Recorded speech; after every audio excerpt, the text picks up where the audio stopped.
Happy Thursday! It's the Prep Queen, Ariel Epstein. We are going up until 6 o'clock today. We've got a huge slate of games. I have been running around and I should have blended my makeup better. Anyway, no one cares. We have got Thursday Night Football tonight. We have got 2 Major League Baseball playoff games, and we've also got NHL to talk about, because that's why we're going to have Troy Perlowitz from NHL.com joining the show, and we are going to talk NHL props, as you've asked. I disappeared you. Oh, sorry, Mark. We're also going to be joined in like 2 minutes by my good friend Mark Zinno, and we're going to talk college football previews for the weekend ahead. We're also going to talk NFL. We've got Major League Baseball tonight.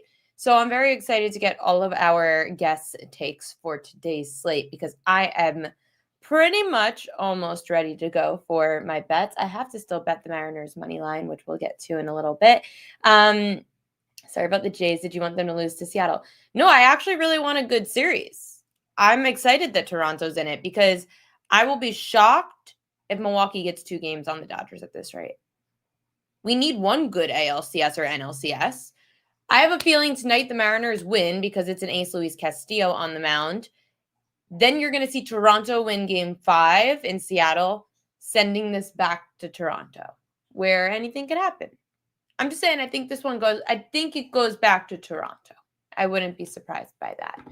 Yesterday, we did cash the George Springer over a half a run. He hit a home run last night, so that was plus 122. And if you saw, that number is now down to plus 104, plus 105 on the big sports books. So we caught that number in the nick of time, because now it's close to even money. We also hit the under 4.5 strikeouts for George Kirby yesterday. That one was close as hell. Last night, because Mid-Major Matt and I were both on that under.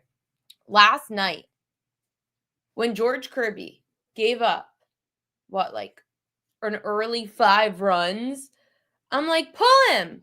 Pull him! I'm screaming. I'm going to read my chat to Matt, which I'm going to leave the cursing out because I don't like to curse on air, like Coach. But here were my tweets to Mid-Major Matt last night. I said, wait, hold on, where were we? Oh, that was from today. So I text him at 9:12 p.m. We need Kirby out of there, because I think he had 3 strikeouts at this point. Then I scream, pull him, pull him. And then I think it was 4 strikeouts at this point. Then there's another home run, and I was like, pull him. It was 7 runs. And Matt's like, anyone warming? And I'm like, I can't tell. Oh, I said, thank effing God, because I think he got out of it. It was a 2-strike count, and he got out of the inning on a fly ball or a ground ball to first. So that inning ends. And I think that was when he allowed like 5 or 6, I forget how many runs at this point. And I'm like, pull him. So I'm thinking he gets out of the inning, and it's going to be over. And guess what? This effer walks back out onto the mound again after giving up like 5 runs. At this point, I'm like, damn, Seattle's really just throwing this game. So then Matt goes, ugh, and he's like, anyone warming up yet? I'm like, I don't know. So then the announcers on the game, on the broadcast last night, say, oh, so-and-so's just warming up. You got to be kidding me. Just warming up? How are you just warming up? There was like 7 runs scored already. So then Matt says, this is really going to hurt. And I go, I'm going to freak out. Come on. Bullpen just getting active. Oh, Jesus Christ. Then finally, they pull Kirby. I mean, this was the worst. This was an absolute... I thought, no doubter, we were going to hit that. And I was like, oh my God, it's going to come down to the last batter. It's going to come down to the last batter. Like at any given moment, Kirby could have had 1 more freaking strikeout. So we hit the under 4.5 strikeouts yesterday by the grace of God. Toronto unders still profitable. Still profitable. Let's talk about what else is profitable. My good friend Mark Zinno joining the show right now. And we're going to talk 3 of the big sports today and this weekend. Hi, Zinno. Hello. How are you? Glad to be here. I feel like it's been a while. It has been. I thought we would have a post-mortem requiem on the Yankee season, but we don't need to rehash that. I'll tell you what we can rehash, though.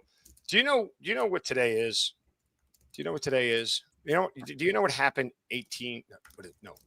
22 years ago today? I don't know. Maybe. Yeah, I know what happened 22 years ago today. Some guy stepped into the batter's box in the bottom of the 11th inning at Yankee Stadium in a 3-3 series with the Red Sox and hit a home run that catapulted the 2003 Yankees into the World Series. You remember the name of that guy? Aaron Boone. Yeah. And right now, part of me would like to go undo that moment, lose to the Red Sox, so I don't have Aaron Boone as my manager right now. Because if he never hits that home run, he's not even here.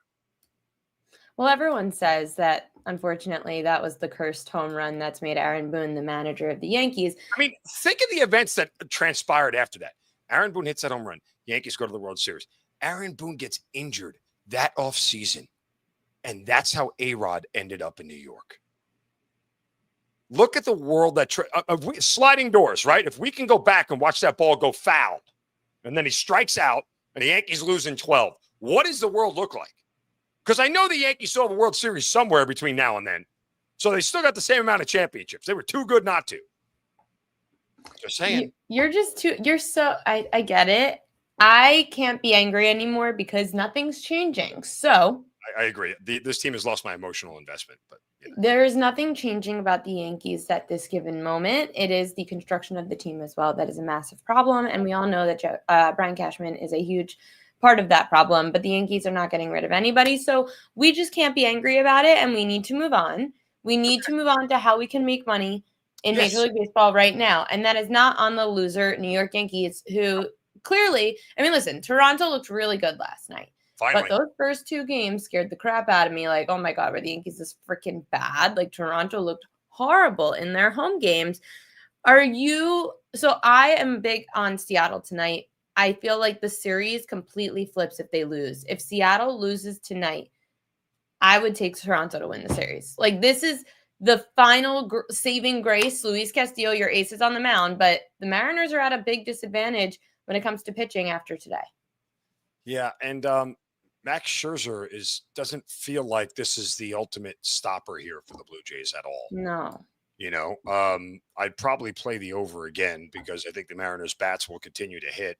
And the Blue Jays seem to have found their stride. I don't know if they kind of shot their wad last night and don't have anything left as far as offense is concerned and scoring where they get 13 last night. I mean, so I am a little bit concerned from that standpoint. But this is a spot here where what makes it hard to bet is if Seattle doesn't have a lead early, then I get concerned. Even though there's a Toronto bullpen involved that is shaky at best. So, yeah, I'm with you. The price is right for Seattle. Take them here. They're the better team, right? At this point, like from what we've seen for the last, let's call it 2 weeks to a month, they're the better team right now. And got the better pitching, that's for damn sure. The better bullpen. Randy Rosarena could get going. Things could be dangerous in Seattle tonight. Yeah. And I think the Dodgers all but end this thing tonight, by the way. Really? Yeah. Why? Look, the playoff Dodgers are the team that we thought that we would see for 162 games. And you know what the Dodgers were this year? They were basically an NBA Western Conference team that said, who cares? We only worry about the playoffs. I don't care if we finish with the 6th seed. I'm only worried about the playoffs. I don't care if we don't win the division. I'm only worried about the playoffs. And then what happens when the playoffs show up? They show up.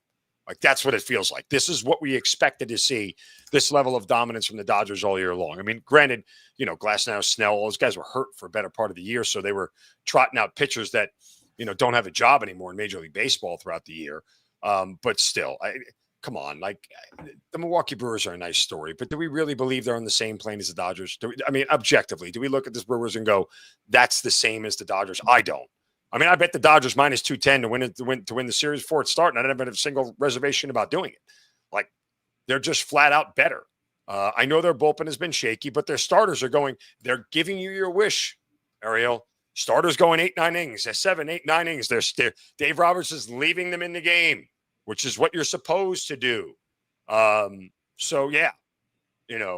My only fear about the Brewers. They've actually hit so much better on the road this year than at home. So I don't know if tonight we're going to see a completely different Brewers team than we did in Milwaukee. They average another run and a half per game when they're on the road. Highest scoring road team playing against the highest scoring home team in the highest scoring home team's ballpark. Can you say runs? But if Glasnow's on, it doesn't matter, right? Like, to a certain extent, you have to throw all that stuff out the window. Because, again, when you're playing 81 games at home, you're facing a lot of 3rd, 4th, and 5th starters who are absolute dog piss. Like, they're just, they're Marley pee. There you go. Let's bring Marley into the conversation. So, like, they're just not, guys of this caliber from the facing that. So none of that really holds. If your guy is a guy who has is Max Fried in the postseason, a great start to the bad start, right? Like if Glasnow's going to get rocked around, it's not because the Brewers hit on the road, it's because Glasnow didn't have his best stuff. If Glasnow has his A+ stuff, he's not getting hit by anybody. So Shadow should play a decent role too today, which is why I like certain things on Glasnow tonight, which I'll talk about a little bit later in the show. Did you have any props or anything that you bet in Major League Baseball today?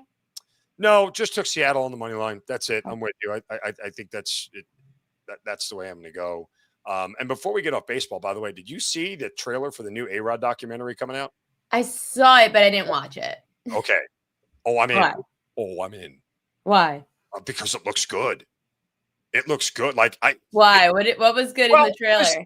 Here's what it is. Like, it's something that we all knew. Like the way they lead it off, if you haven't seen it, it said there's A-Rod and then there's Alex, and they're two different people. And we know that A-Rod was a lot more concerned about what people thought of him, how they viewed him, and everything else. But, hearing just some of the people talk, like it's kind of a dive into the mind of Alex, who has been an enigmatic figure his entire career, and particularly since he got to the Yankees. And, obviously Jeter has a part in it. So you'll hear some of his, interesting. His thoughts on everything. I mean, he talked about how obsessed with the game Alex was, and you thought Jeter was obsessed. For him to say something. Yeah, A-Rod's obsessed. Yeah, I mean, so and I think part of it that I get a sense is almost like a coming out party for Alex Rodriguez to reintroduce himself as this different person than who he was as a ball player. Because look what he's in. Did they talk about the Royd era?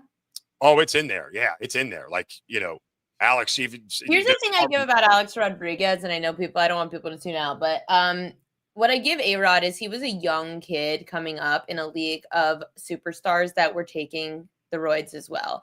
And when you were in a pressure situation where everyone is doing better than you because they're taking performance enhancing drugs, and you are as good as these players, a Barry Bonds, a Sammy Sosa, a Mark McGwire. A-Rod was on that level, but if you feel as a young player you're falling behind, then you're going to do what it takes to keep up. And I just don't fault the younger kids that were coming up at that time following some of their favorite players. Yeah, I mean, there's a whole dynamic there, but it looks interesting. I didn't know if you saw the trailer. Just as a note, I'll watch it though. There are a few players. I don't really like a whole biography thing, and I don't like documentaries, but there are a few players I'm interested in. Jeter was one, and A-Rod's another. Clearly, I'm a documentary homer, but it is what it is. I like to remove myself from sports when I'm not watching them. That's the good and bad of my life. Tonight, we do have college football, and we haven't talked much college football this week on the show. So I want to dive into that before we go into Thursday night football. Okay. You like ECU tonight. How? Yep. Why? Going up against Tulane. Yeah, look, I'm going to cut the game. Tulsa, not Tulane. Yeah, Tulsa. I'm going to cut the game in half here. Search for a 9.5 if you can get it. I'd lay the 10 and live with the push. East Carolina -9.5, -10 in the first half. Look, East Carolina is a wagon on offense, right? They play up tempo. They play fast. They can score. You're talking about a team that's 35th in FBS in total offense, 20th in passing offense. They just keep the ball moving down the field. You know what's bad about Tulsa? Their defense, not very good. And they give up 181 rushing yards per game. So there's a lot to be had here for East Carolina. And I talk about this all the time, Arrow, when we get together, like the game script. Tulsa doesn't have the offense to play catch-up. So unless they're in this thing for the first 30 minutes, they're not built to play catch-up, right? Like, I get Tulsa beat Oklahoma State on the road earlier this year. But other than that, they've been beaten on the road in easy fashion, right? Like they've been manhandled by better teams, particularly their last road game, which was against Memphis. So they're on sort of like a mini bye right now because they haven't played since the 4th. But East Carolina's offense is on par with Memphis's, and them being a home team in a night game. If you've ever been to East Carolina in Greenville, it's a really good environment for a FBS school, and they thrive on these things. So if East Carolina's not up by 10 at halftime, they may be struggling offensively. They could blow them out in the second half. I just don't see that game script developing. I think they get up early and run away with this thing. I love Coach Harrell. He's great. Yeah. I So guess right? I'm wearing ECU colors.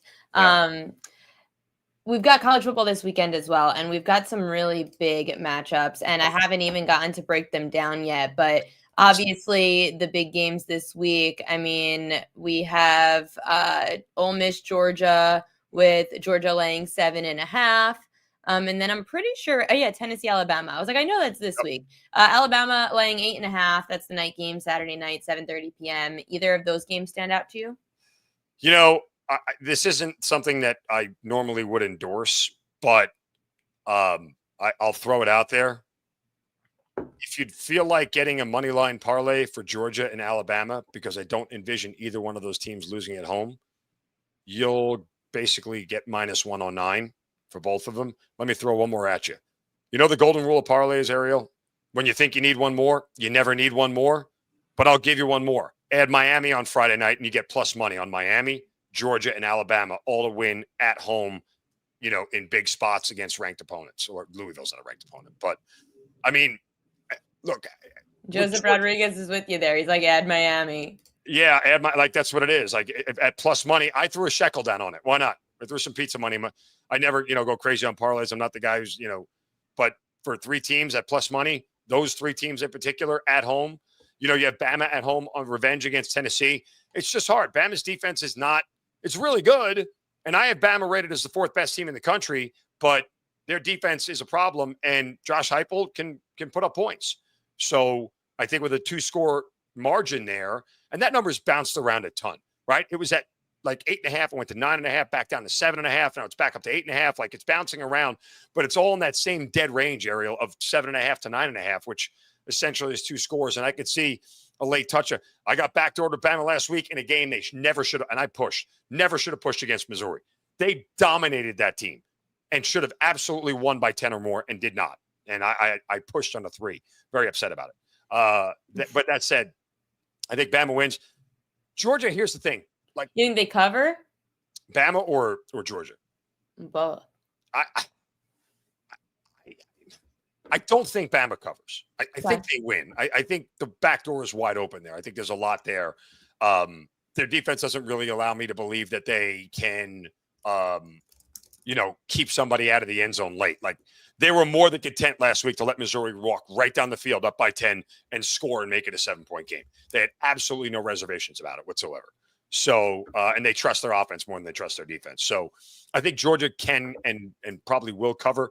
As much as I respect Ole Miss, here's my issue. It feels like that Georgia game last week, if you remember back to last year, was the Georgia game when they went into Texas and won the game there that nobody thought they were going to win. And I was on Auburn. I had a plus 3.5. I was pissed. I was very angry. Some of my thoughts were shared on social media, and Georgia fans are still in my mentions. Nonetheless. What's with you in the state of Georgia? They don't like me. But you live there. I'm from the North. Yeah, Southerners don't like Northerners. They're still upset about the Civil War thing, and they don't like us. That bless your heart thing doesn't really mean bless your heart. Do you know what it means? F you. It means go F yourself. That's what it means. And I know. That's what I laugh about all the time. I don't take kindly to that. Just tell me to go F myself, and I can take it. I'm a big boy. So anyway, what sides do you like this week in college football? Like games that I like? Yeah. The number 12 team in the country is Georgia Tech. I had one of my fellow co-hosts in the Georgia market who had the nerve to go on Twitter and say, if Georgia and Georgia Tech played right now, Georgia Tech would be favored. And I literally laughed out loud on air and made fun of the person. Tell me you don't know how spreads work without telling me you don't know how spreads work. The number 12 team, Georgia Tech, is on the road this week at Duke and is an underdog. Not to Duke basketball. Not an underdog to Duke basketball. They're an underdog to Duke football. And you think they're going to be favored against Georgia? Are you nuts? Georgia's a 10-point favorite against Tech right now. So, I like Duke. This is the prime spot for Georgia Tech to trip up. It really is. There's only one more spot to do it. That's at Chestnut Hill at BC, but there's a bye between those 2 road games. I talked to Kelly about this. She doesn't like it. I do. I like Arkansas this week. Okay. At home. A&M is a team that I'm really high on, but with Petrino at the helm and everything else, I kind of feel like Arkansas is a spot here. And I'm on an island because I haven't seen anybody tell me they like USC, how are you going to lay 8.5, 9 points with that Notre Dame defense? That Notre Dame defense stinks. It is terrible. So, no. And I'll do something else I don't normally do. I'll lay points on the road within conference at night in a place I never would do it. That's against BYU. Lay the 3.5 with Utah. BYU is not a top 20 team in this country. They are not. They're not power rated as top 20. They don't belong in the top 25. They're good, but their schedule has been cake. They haven't beaten anybody of note. And Utah has got the edge at quarterback, on defense, and at head coach. And that's enough for me to lay 3.5 in a place in Provo, Utah, where BYU almost never loses at night. Ever. You want a stinker really late on Saturday night, Ariel? Oh, boy, go for it. You want a little catch up? That takes Stanford getting 17.5 against Florida State, who's never made the trip. Even though Florida State's lost 3-0. Kind of wish they would have won last week. Would have liked the spot even more. I don't think Stanford wins the game, but 17.5 is too much for Florida State, making their first ever trip out to Palo Alto to play that game there. Little catch up spot right there. So we do have Thursday night football, and I know you have some props for Thursday night football tonight. We were talking about it before the show. We're both on the same page that we think Aaron Rodgers is going to throw a bunch for those Pittsburgh Steelers. Yeah. What are you going with A-Rod? I had to, because numbers are moving so quick this morning as the public continues to just jump all over Pittsburgh. Psst, don't be a road chalk-eating weasel and lay points on the road within the division on a short week, folks. You cannot bet the Steelers tonight. I don't care if they cover. You cannot bet the Steelers tonight. You absolutely cannot. It's Bengals or pass. That said, everybody's betting on the Steelers, so the numbers are moving. So I had to end up taking Aaron Rodgers plus or 210.5 plus yards, right? Over 210. Over 210 yards on DK. I got it. It's a little juicier, but Aaron Rodgers has gotten to 200 yards in 4 of his 5 games, and he should easily eclipse this number. And I think that my concern is the game script. Here's the thing. Mike Tomlin, by the way, Ariel, get this stat. Mike Tomlin, Thursday night football on the road, 1-9 straight up and 0-6 against the AFC North. Never played the Bengals on Thursday night, only the Browns and the Ravens, but short week on the road, bad. So there is a sense where the Steelers could come out unprepared and look sloppy, and it just doesn't feel like it's a very high-moving game. So that's why I had to find a number I was really amenable with, as close to 200 as I can get, because even on a bad night for Rodgers, he should get to 200 in this game. And then the one I really like was DK Metcalf, 60-plus receiving yards. He's gotten to this number in 3 of his 5 games. DK Metcalf, the Bengals give up the most yards after catch of any team in football this year. DK Metcalf, 5th in yards after catch of all receivers in the NFL this year. So with a poor secondary. Also, I looked at DK's longest reception at 26.5, which feels like a low number for somebody with his speed that could break. That's so high. That's high? 26.5 is high for DK. Yeah. He's for got longest reception prop, that's high. Is it really? He's gone over this number 3 times in 5 games.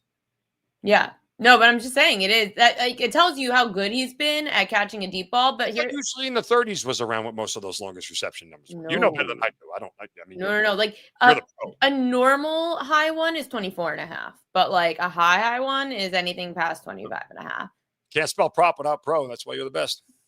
Oh, thank you so much. But you're right that the yards after the catch, the reason I would stay away from longest reception, which doesn't mean he can't hit it, but I liked your receiving yards better. There's a lot of short passes in the Steelers offense because everyone's so big. Yep. And like you said to me earlier, it's yards after catch for DK more so than it is Aaron Rodgers airing the ball out. He's been getting the ball out of his hands really quickly because his receivers are not that fast because they're so freaking big. So I would say stick more to receiving yards than I would longest reception on DK. Yeah, DK. That was my best bet for the night. Was DK 60+ yards. Okay, DK 60+ yards. Aaron Rodgers 210+ passing yards. We're on the same page for A-Rod, and I guess we'll watch the A-Rod documentary as well. And one more real quick, because I watch all of your shows and your content here. Big fan here. Raise your hand. You could tell JJ is dead wrong on the Buffalo Bills. Dead wrong. Dead. Oh boy. Why? Well, let me ask you a question. Why is it that we do this thing with the Bills that I don't understand? Like, oh, well, until the Chiefs don't do it, I'm going to believe that the Chiefs are going to do it. Why don't the Bills get that same respect? We're not talking about because they haven't done it. But we're talking about winning the division. So when people still say the Chiefs are going to win a division, 1-3, Chiefs are going to win, or whatever it is, 2-3, Chiefs are going to win a division. The Bills have run away with this division. I've heard for the last 2 years they were going to fall off, and they win the division in a walk. Okay, they lost on Monday night. I was there until my kid had an appendectomy. Then I wasn't there. I believe that. I had to leave the Monday night game. I was in Well, that's an important thing to leave for. Yeah. It was kind of doing okay. Yeah, he's fine. He's fine. Took it like a champ. We're good. But yeah. So I was at the game on Monday night. Like I could tell from the start, the Bills didn't look sharp. And I'll say this, by the way, Josh Allen is so much faster in person than he is on TV. My God. Watching him, I said to my buddy, I'm like, oh my God, that's not human how quick he moves. But like, why don't the Bills get the respect of just being able? Because they haven't won it yet, like the Chiefs. Okay, but like, what about the Patriots makes you believe that they are leaps and bounds better than the Bills at this? Because they both have the same record. JJ didn't say to not buy in on the Bills winning the division. He said don't buy in on them to win the Super Bowl. Oh, well, but this was the premise. It was under the premise that they weren't in first place in the AFC East anymore. And here's the thing I don't like about the Super Bowl bets. And this is why I never usually take Super Bowl futures until I get to like week 7 or week 8. Number one, we don't know what teams are and who's good and who's not. Number two, there's no way to know what the path is, right? Like the path to a Super Bowl matters so much. So I don't find value in the conversation of can this team win the Super Bowl? I don't know who their home game. I don't know if they're on the home, they're on the road. I don't know who their opponents are. I don't know who's going to upset whom. I don't know what the other matchups are. So like, there's no reason to believe that the best teams right now can't win the Super Bowl. Let me do you one more because I love taking up time on your show when you don't ask me to. Still bet the Ravens to make the postseason. 4 teams have started out 1-5 and made the postseason. The most recent, the Andrew Luck-led Colts, who started out 1-5 and ended up 10. That's the most recent? That's a long time ago. And the Alex Smith-led Kansas City Chiefs, who started out 1-5 and then went 11-5. Both of those teams both lost in the divisional round, but I would still back the Baltimore Ravens at plus money, even though it's only like plus 110. It's not big. I saw like minus 105 the other day. Yeah. Honestly, it's not big. Like if I got plus 150, I'd do it. You'll never get it. I won't. But because everybody knows the same thing, that this team is still capable enough of waking up and making the postseason.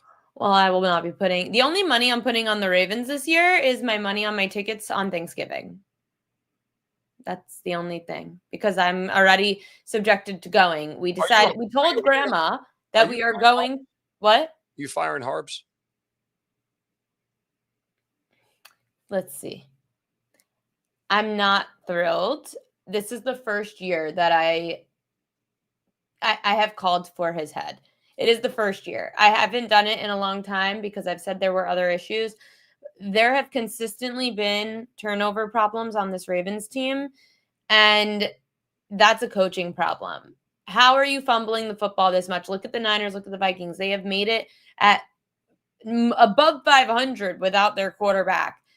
The Ravens have not played good, tight, consistent, disciplined football. And I know that defense is a big problem too. And Zachary Orr is who I would really fire. I don't think he's equipped for the job. That team was bad last year. It got better towards the second half of the season, but they started bad last year and they're starting bad again this year. That's unacceptable for Ravens football. Head coach John Harbaugh, we'll see how the Ravens do. But here's the thing. If they make it to the divisional round, he ain't getting fired. No, especially if they come back and make the playoffs, he's not getting fired. And now if they miss the playoffs, I think that there's a big conversation to be had because I do feel like based on the way the Ravens were at the beginning of the Harbaugh era to now, it feels like Harbaugh's lost the locker room. Lost the locker room is tough, but it definitely has been a downward trend, right? After the Super Bowl, we hit the apex. What's going on in there that everybody's fumbling all over the place? But that's another conversation for another day. I got to get to Troy Perlowitz. He's been sitting there so patiently. Swag right there. I see it. And guys, if you all want a water bottle, you could sign up for props.cash and you get 50% off and you're eligible to get a hat or one of the PQ water bottles. So make sure to sign up. That's going to be a new promo. If you would like a hat or a PQ water bottle, you could sign up for props.cash, get 50% off the first month of props.cash, and be eligible to get one of those hats or water bottles from my mom. Zinno, thanks as always. Good luck tonight. Thanks. See ya. Coming on now, we haven't had him on since the Stanley Cup Finals. I am so excited to get him on because he was a great with us coming over from NHL.com. We were talking all things hockey props. He comes in with a full slew of props for us. Let's bring on the one and only Troy Perlowitz. How has your off season been? Thank you so much for having me. The off season is great. I love to catch up on rest and everything, but the start of the season and as a sports fan in October, it's great. I go back to my Sports Center days. The sports equinox with all 4 major sports in North America are, It's my I'm sure favorite time of year. What has gonna be stood out great. the most to you since the start of the NHL season? The NHL is gearing up towards, it's an Olympic year for the NHL. So I think there's been a lot of talk about that February break where there'll be a lot of eyeballs on the Olympics, which is great. I love the young youth in the NHL. The game is in a really good spot. I remember 10 years ago, we were looking for who's going to be the next Crosby and Ovechkin. And we thought that McDavid was, and he is, McDavid, McKinnon. But there's some other great youth hockey player or youth in the game, which has been great. It's been on full display so far. The Calder Trophy race is going to be one to watch towards the end of the year because I think there's 5 or 6 candidates that are going to be really in the race to win it this year. Let's talk about who's in it tonight. I love getting all your props from you, and you always come with so many of them. So let's start with over in Colorado, Nathan McKinnon, 2+ points against the Columbus Blue Jackets, +115. Decent value there. Why? Yeah, Nathan McKinnon's a superstar. He already has 8 points in 4 games this year. Going against Columbus, these are 2 of the fastest teams in the NHL. Colorado and Edmonton are probably the 2 fastest. Columbus is right there. Not a lot of people know that they have a ton of fast players. Adam Fantilli's fast. Zach Werenski is fast. Nathan McKinnon might be the fastest player in the NHL. He's playing on this line with Martin Necas, who's also fast, and Arturi Lehkonen, who's one of the most underrated players in the game in his ability to get to the net. So Nathan McKinnon, I think he's got 24 points he's got 14 points in the last six games against Columbus. That's incredible. I really like him to go not just 1 point, but 2 points tonight. And like you said, that's good value for a Colorado team that we thought was going to be great. Offensively, we were a little worried about their goaltending situation, but whether it's Scott Wedgwood, it doesn't really matter who's in net. Colorado's off to a great start, and Nathan McKinnon is a big reason why. Before we get to the rest of the props, I just got the alert 5 minutes ago that Brady Tkachuk, with the right thumb injury, finally underwent surgery, expected to be out until at least Thanksgiving. How does that affect the team? Personally, my fantasy team is not happy with that news. Oh, boy. Brady Tkachuk covers a lot of categories in fantasy. He covers hits, he gets shots on goal, and of course he scores goals. And an Ottawa team that I had high expectations for. They made the playoffs last year for the first time in 7 years. He's a huge heart and soul guy, obviously their team captain. It's a huge hurt for them. They are deep, in my opinion. They are deep enough to overcome this kind of injury. And if you're going to have a player like Brady Tkachuk have to miss 6 to 8 weeks, might as well want it now, right? When get that out of the way. So at the heart of the season, who benefits? Where can we look in the props market, whether it's game by game, like in a future sense? Well, I guess not really futures, but where on a game by game sense can we then find props that someone's going to benefit from Tkachuk being out? Yeah, I'll give you 2 names. Tim Stützle, who's very good. He's a line mate of Brady Tkachuk's, and it might hurt him a little bit in the prop market, so I might stay away from him. But someone that might ascend is a player named Shane Pinto, who's off to a really hot start. He had 4 goals in his first 4 games for Ottawa. He plays center. He could play center or wing, but I assume with Tkachuk out, he might ascend to that first line again, either center or wing spot next to Tim Stützle, and he plays on the power play as well for Ottawa. I'd look for him to, kind of pick up the slack as Tkachuk heals from his injury. Okay, so now we know how to pick up on the Tkachuk injury until Thanksgiving. So remember, Brady Tkachuk out until Thanksgiving, just so everybody knows, and the thumb surgery went successfully. Matthew Schaefer, 1+ point at +105 tonight. That is the New York Islanders taking on the Edmonton Oilers. Why Schaefer? If you haven't heard Matthew Schaefer's name yet, get to know this player. He was the number 1 pick in the NHL draft this past offseason. He's one of the fastest players in the NHL, and he plays defense, but he might be on a bad team right now. The Islanders have lost their first 3 games, but Matthew Schaefer has been a big highlight for them. He has points in all 3 of his games, and he's 7th in the league in speed bursts, which is an incredible number. He's one of the fastest and most electrifying players already at just 18 years old. So he's an incredible player to watch. He's one of the top defensemen in shots on goal too. So I'd check out his shot prop as well. Again, for an Islander team, he played over 26 minutes the last 2 games for the Islanders as well. So his usage rate is high. That's why I love him for in the point prop market. For again, an Islander team that their record might be 0-3-0, but their underlying numbers are actually pretty good. Playing against also Matthew Schaefer, I always have this feeling about Canadian young players who have looked up to Canadian stars that have come before him, and it doesn't get any bigger than Connor McDavid, right? So he looks over on the other side of the rink and he sees probably a childhood hero of him in Connor McDavid, gives you a little bit of extra motivation. So I kind of like Schaefer tonight as that extra oomph, so to speak. I love that motivational edge. Jack Eichel is another one of those players that people could look up to. He's had such great seasons recently. The 3 shots on goal, minus 175, is a lot of juice. So if people want it, they can SGP it, I guess. Why is it worth the juice? So I understand that. And so Eichel is, first of all, Vegas has completely transformed their roster, especially Eichel's line. Mitch Marner came in during the offseason from Toronto and joined Eichel's line. And the 2 of them, it's been kind of a mixed bag in terms of results so far through the first 4 games. But Eichel is shooting more than ever. He's already has 18 shots on goal in the first 4 games. This is a little bit of an opponent-dependent decision. I like that he's playing Boston.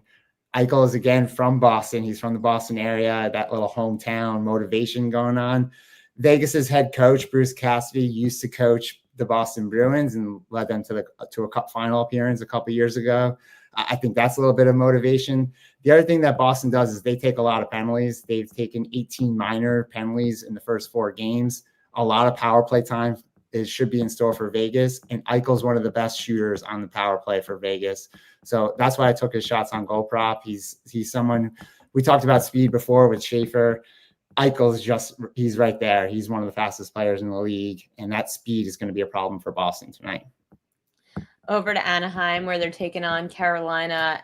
You've got a nice anytime goal scorer. Why are you going against the Carolina Hurricanes tonight? So first of all, you mentioned right off the top, one of the greatest stories in the NHL this year. I could have said the Anaheim Ducks. Ariel, you know this in sports and media, you like to be good, right? And if you're not good, you might as well be young, right? Young and then if you combine those 2 together, young and good, it's just a great story. And that's exactly what the Anaheim Ducks are. They're young and good. Chris Kreider is not very young. He came over from the New York Rangers in an offseason trade, but he already has 4 goals in the first 3 games for Anaheim.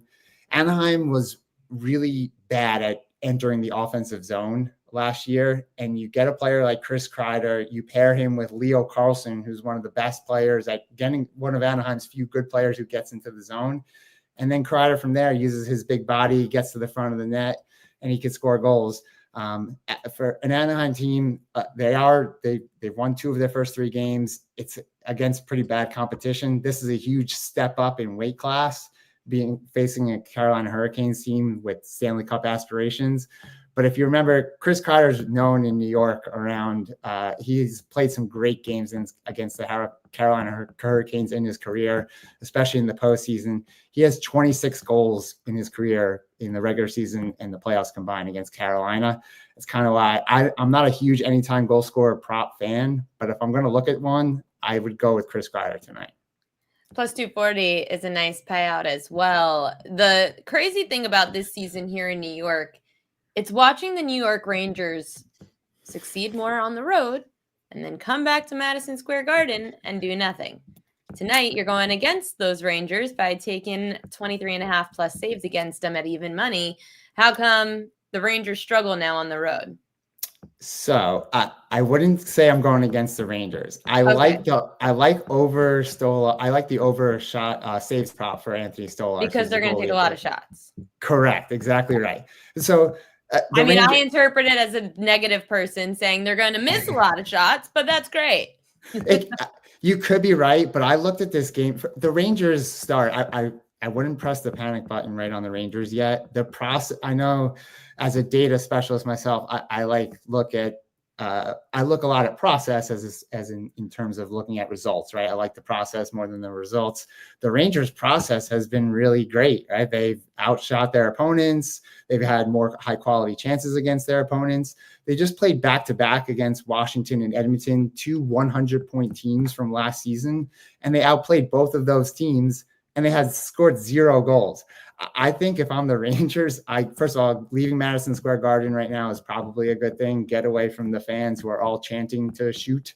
And you go to a road market like Toronto, I think their strategy is going to be just put the puck on net and hope for good things to happen. And in that case, I looked at Anthony Stolarz, who's a very good goalie, also a New York kid, so might a little bit of motivation, him playing his hometown team.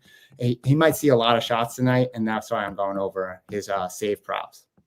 It might not be a great home ice advantage because, I don't know, those Blue Jays fans might be watching a different game tonight.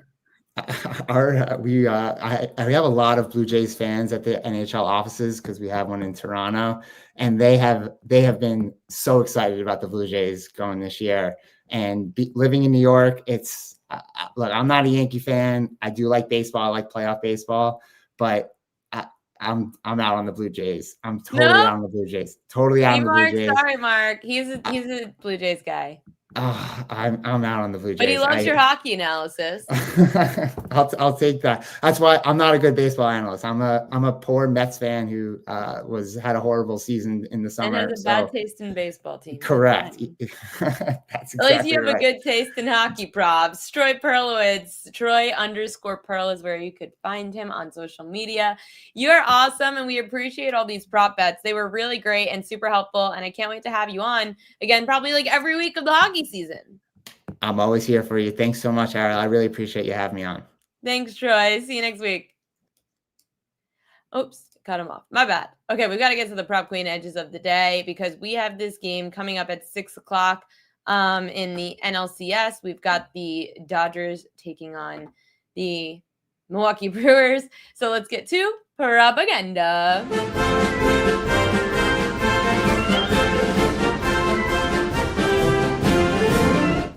These are the most bet on props in the NLCS tonight. Shohei Ohtani to hit a homer, shocker. Tyler Glasnow under outs.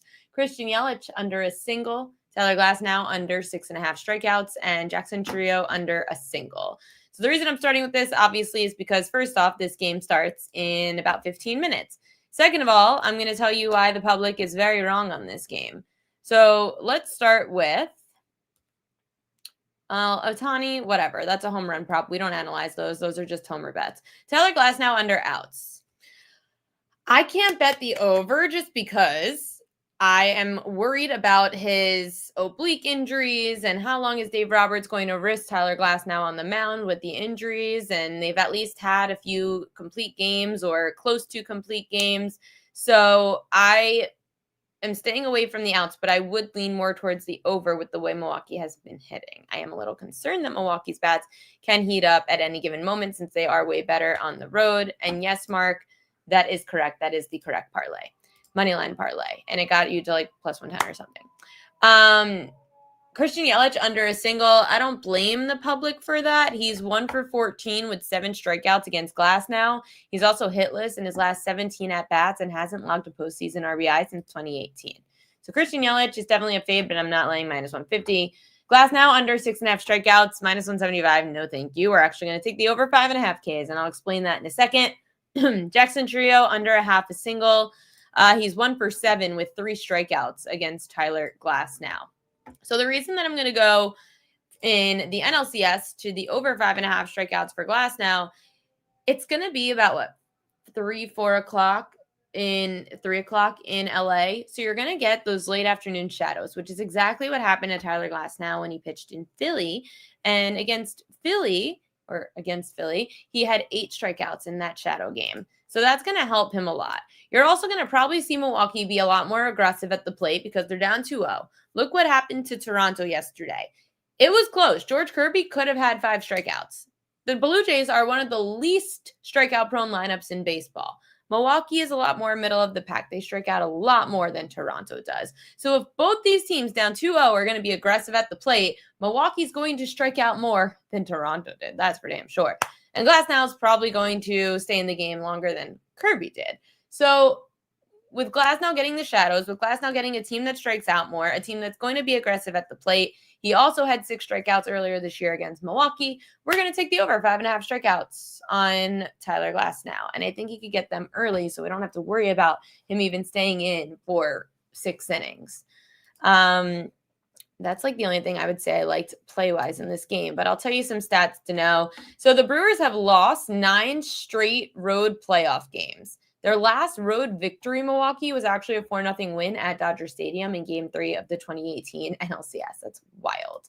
The Brewers were an MLB best 45-36 on the road in the regular season, though, and they were one of the best, if not the best, scoring team on the road.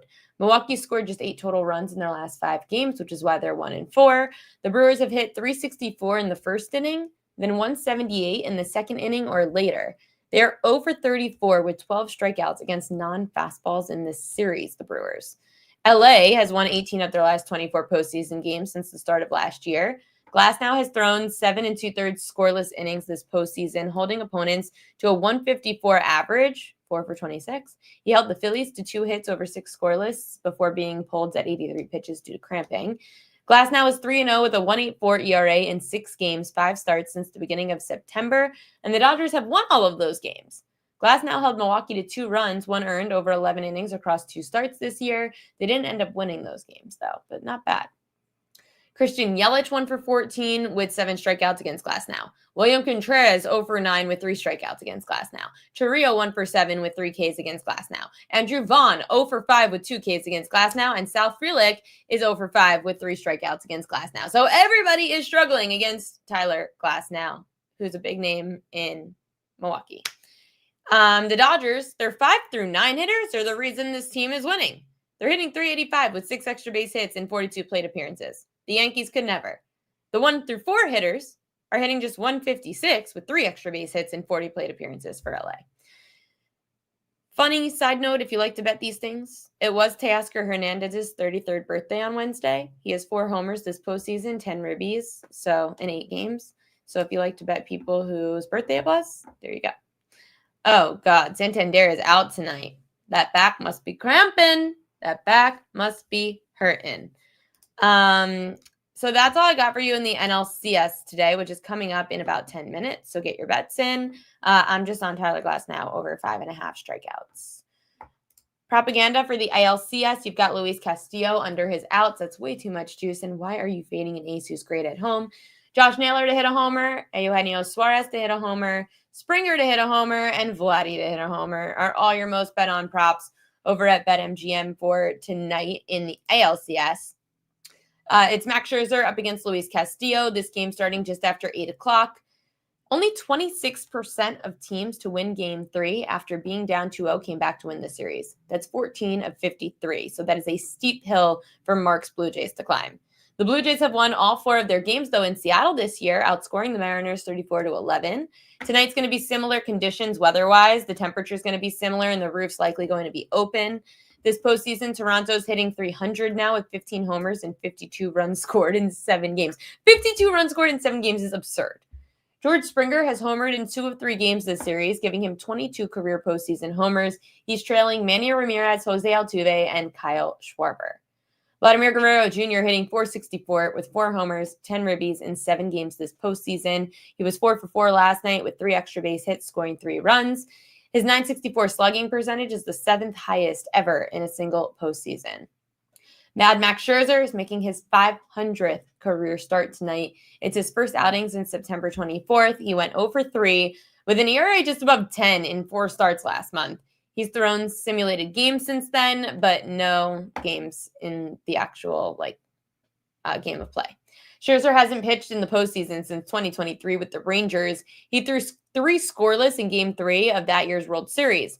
Yet he's 0-2 with an 8.79 ERA in 4 postseason starts since 2022.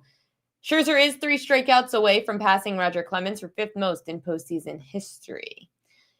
Mid-major Matt, likes Scherzer over 1.5 walks. If you would like to tell that, it was in plus money. Feels like, I don't know why that's still up. Scherzer over 1.5 walks is what Matt likes at plus money. I think it was like plus 180 or something. He felt it was good value for Scherzer, who's probably going to be a little bit all over the place, which I agree. Scherzer will be a little all over the place. Mariners ace Luis Castillo is 4-0 with a sub-1 ERA in 6 games, 5 starts since September 7th.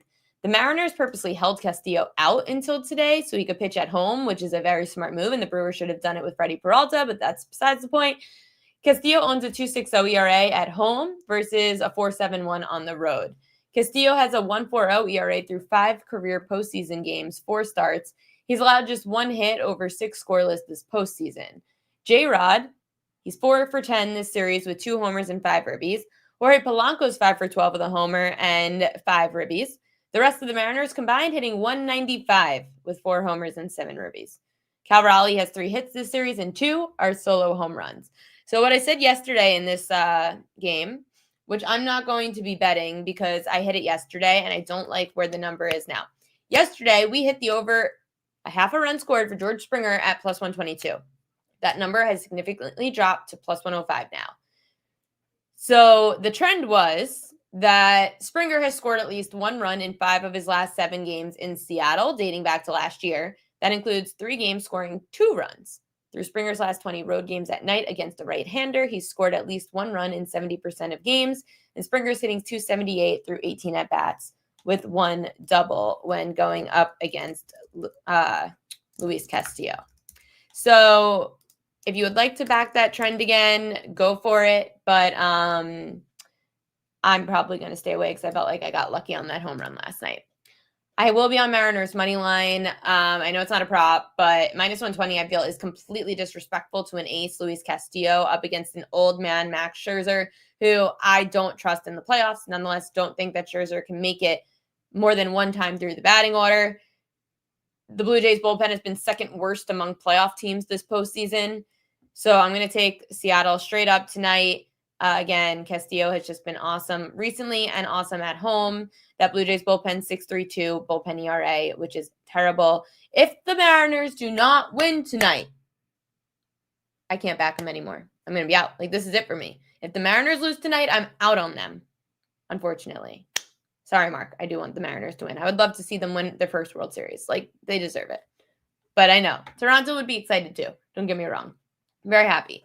But I really don't mean it from a Yankees fan perspective. I just mean it from a historical perspective that I would really like to see Seattle win. And I do think they are the more complete team than Toronto, just based on pitching, bullpen, everything, whatever.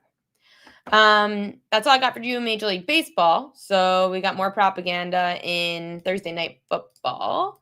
So let me just tweet out Thursday Night Football props, TNF props now.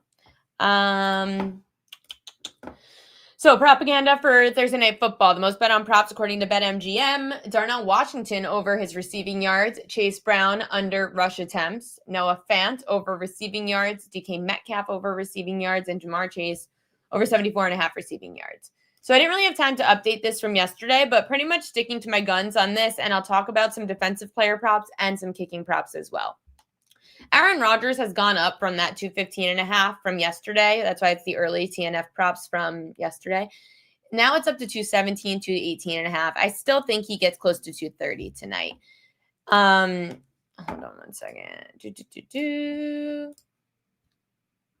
I just want to get my stats up so I don't mess anything up. Okay, so the thing that stood out the most this year, and I was actually listening to Colin Cowherd's show today on Fox Sports, and he brought on a guest that said I think it was Greg Cosell, who said the same thing. The quick trigger of Aaron Rodgers this year has been apparent. So he's actually had the 2nd quickest time to throw in the NFL, and it's the quickest in his career since 2016, Aaron Rodgers. Obviously, it's a mix of, can Aaron Rodgers even throw that deep anymore, or his receivers are just so massive that they can't get downfield that quickly. I would say it's a mix of both. On passes under 2.5 seconds, Rodgers has completed 81% of pass attempts, averaging 8 yards per attempt, which is the second most. Cincinnati has allowed the third most passing yards per game this year. 5 of the 6 quarterbacks who faced the Bengals have gone over their passing yards prop. And the Bengals defense has allowed a league high of just under 8 yards per attempt on quick passes this year, including 8 touchdowns. That's the second most. Rodgers likes to throw in prime time, so I'm going to go over his passing yards tonight. As for the running back, Jaylen Warren, over his rushing yards, he's recorded 40% missed tackle for straight, second highest among players with at least 30 touches. Cincinnati has allowed the third most rushing yards per game to running backs. The Bengals defense has allowed just over 1.5 rushing yards before contact per carry to running backs, which is the third most. They have stuffed the Bengals back at or behind the line of scrimmage on just 12% of runs, which is the second lowest. And if you look back at Warren's history, he's come kind of close to this number despite sharing the backfield with Najee Harris as an RB2. So now Warren being RB1, he should pick up more of the ground game, which leads me into Kenneth Gainwell. So I was toying back and forth with Warren and Gainwell over receiving yards, but Warren's has been dropping and Gainwell's been going up. When you look back at the last 4 games between the Bengals and the Steelers, so the last 2 years, Steelers head coach Mike Tomlin had Najee Harris as RB1 running the football and Jaylen Warren as RB2 catching balls out of the backfield. It's going to be the same, but this time Jaylen Warren's RB1 and Kenneth Gainwell's RB2. Not to say Jaylen Warren can't catch balls out of the backfield as well. Najee Harris did have one big game in the air and on the ground. Jaylen Warren could do that. Why not utilize Kenneth Gainwell? And I also feel like Kenneth Gainwell's receiving yards prop is weirdly high for only going over this number once this year. Would I combine the rushing receiving? I thought about it, but it messes up my Gainwell play. So I think I'm just going to go Warren over rushing and Gainwell over receiving and hope for the best. But if you like the cap on Warren, because the Bengals are bottom 5 in receiving yards allowed to running backs. They're bottom 5 against the run, and they're bottom 5 to receiving yards allowed against running backs. So if you like Jaylen Warren tonight to do both, then go over rushing receiving. If you feel like they're going to stick with what Mike Tomlin's been doing, again, I do this show to give you info, and then you guys take it what you like. I don't bet everything I give out on the show. I just tell you guys where I see the edges in the market, and then I choose for myself what I bet, but I hope maybe you guys will pick better than me of what I give out on the show. So anyway, the reason that I'm fading the tight ends is because I feel like everyone's going to be on the freaking tight ends. And also it's Mike Gesicki is on the IR. So now you're going to some tight ends that haven't really been playing too much. Noah Fant's fine, but we haven't seen enough of the Cincinnati Bengals and Joe Flacco to know exactly how to bet this team. But the reason that I'm going with T. Higgins over receptions is because of one thing, man coverage, which is exactly what the Steelers, I think they play man coverage the second most of any defense. And T. Higgins has been the go-to guy for Cincinnati all year when against man coverage. So Higgins has been the Bengals' primary target, getting 32% of a target rate when facing man. And that's the 4th highest in the NFL. He's got 9 of 16 targets against man for 123 yards and 2 touchdowns, averaging 2.5 yards per route, which is the 5th most. Pittsburgh has allowed the 3rd most receptions per game to wide receivers. And again, the Steelers have played man coverage at the 4th highest rate in the NFL, but their 5.1 yards per play on such dropbacks is 11th fewest, which is why I like receptions over receiving yards for T. Higgins tonight. And maybe he scores a touchdown. I don't love that the yardage is going to be there. I don't think the yardage will be there, but I do think that the receptions will be there. So I think it's crazy that people are all in on all the tight ends. People are all in on Jamar Chase. No one's talking about T. Higgins, who's been great in prime time, by the way. In prime time, T. Higgins against the division. In all 3 games at home against the AFC North last year, T. Higgins went over 4.5 receptions. I know that's not the same quarterback, but I'm just saying that's part of the offensive scheme for Zach Taylor. So that's the Cincinnati Bengals play that I saw that I thought was trendy. I'm probably going to, I already bet Higgins yesterday, and I bet, let me see what's on Pickett. I think I bet Aaron Rodgers this morning. I feel like I bet Aaron Rodgers this morning, and it's not showing up on my Pickett page. So now I feel like I didn't bet it yet. I think I did. My bets. It's still not showing up. I have Jalen Warren over 48.5 rushing yards. I have T. Higgins over 4.5 receptions. And I think I'm going to add Rodgers and Gainwell. Fine. I don't know. I think I'll do it. I thought I bet Aaron Rodgers this morning, which is like very weird. I must have gotten very sidetracked and forgot to bet it, which is exactly what always happens to me. So have you ever done that? Isn't it the worst when you just decide that you're gonna, oh, we're gonna get the Dodgers game starting. When you want to make a bet and then you just forget. Yeah. So I'm gonna go bet those now, and I'm sure I missed the number now on Rodgers because I'm an idiot. There was some defensive player props that I wanted to show you guys. Peyton Wilson is very interesting.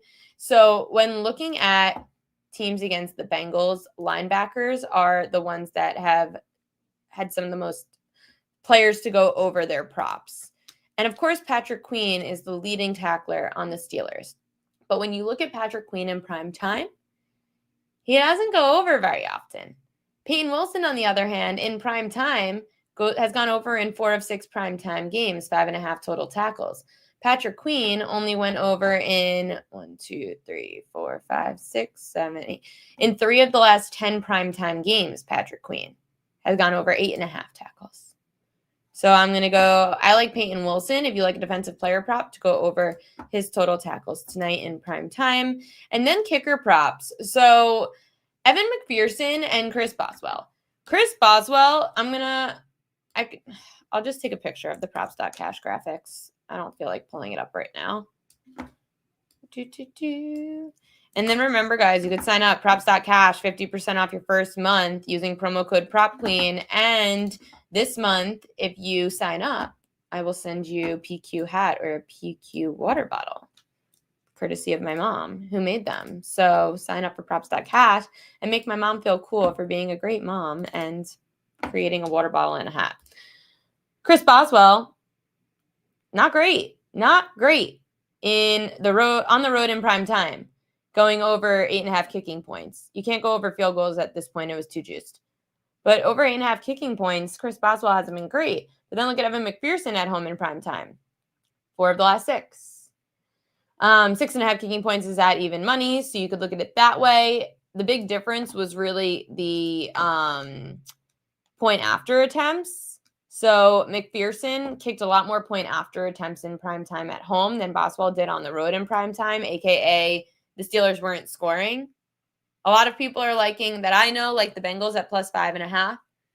So if the Steelers struggle to score and it's Thursday night football and maybe it's a low scoring affair, maybe we're going to have some issues with scoring tonight, which means not as many point after attempts as we would maybe a couple of field goal attempts. But again, Evan McPherson at home seems to be the better play than Chris Boswell on the road, especially in prime time. Well, I have, what was I looking at? No, this. Oh, am I having a show tomorrow? Yeah, I'm going to have a show tomorrow every day, 5 to 6 p.m. Eastern time, except for when I go to Aruba in a few weeks. Then we're going to have a little bit of a change up in schedule. But until then, we have a show every day, 5 to 6 p.m. Monday through Friday. So yes, I will have a show tomorrow talking all things NFL, Major League Baseball, as always. Tomorrow we're going to have Major Matt on the show, and I think I'm going to get on the guy from SixScore.com to talk injuries. But if not him, then I'll ask one of my friends like Kelly in Vegas or Chris Thurston. Somebody's going to join the show tomorrow, so we'll see. Royal lock of the day was Glasnow over 5.5 Ks. And, which of the Thursday props do I like? Maybe Jalen Warren over 48.5 rushing yards or Aaron Rodgers over passing yards. Both of those are fine. Those are probably my royal locks of the day. But I have a lot of stuff going today, which scares me. Very scary. Very, very scary. We had a good night last night. We got lucky last night. I hope we get lucky again. My dog is hoping that I am done with the show right now because it is 6:11 and she is going to kill me because I've been working all day. I love you guys. Thank you for tuning in as always. Good luck to your bets tonight. We will see you tomorrow at 5 p.m. Eastern time here on the Prop Queen Pod.